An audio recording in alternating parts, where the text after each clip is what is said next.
Golden star park.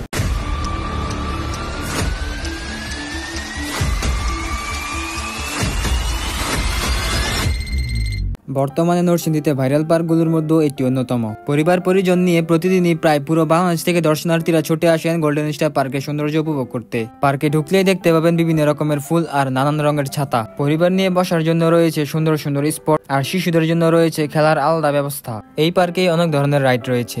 বাচ্চা এবং বড়দের জন্য রয়েছে আলাদা আলাদা রাইড, নৌকা, ঝুলন্ত দোলনা, রোলার কোস্টার, নাগরদোলা আর অনেক কিছুই রয়েছে। কৃত্রিম ছোট লেকে নৌকায় ঘুরতে ঘুরতে সূর্যাস্ত উপভোগ করতে পারবেন। আরো রয়েছে কৃত্রিম স্নোফল। প্রথম দেখায় আপনার মনে হবে আকাশ থেকে বরফ পড়ছে। পার্কের ভিতর রেস্টুরেন্ট ও ফুড কার্ট পেয়ে যাবেন, যেগুলোতে রয়েছে দেশীয় খাবার থেকে শুরু করে ফাস্ট ফুড পর্যন্ত। ঘুরতে ঘুরতে একটু বিশ্রাম নিয়ে চা বা কফি খাবার আলাদা মজা আছে এখানে।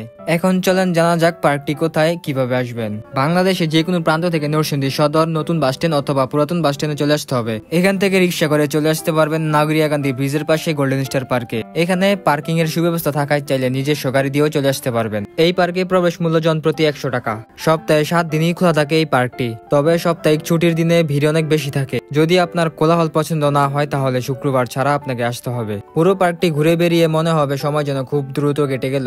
আজ এই পর্যন্তই, আবার দেখাবে নতুন কোনো জায়গায় নতুন ভিডিওতে। সবাই ভালো থাকবেন, সুস্থ থাকবেন, আল্লাহ হাফেজ।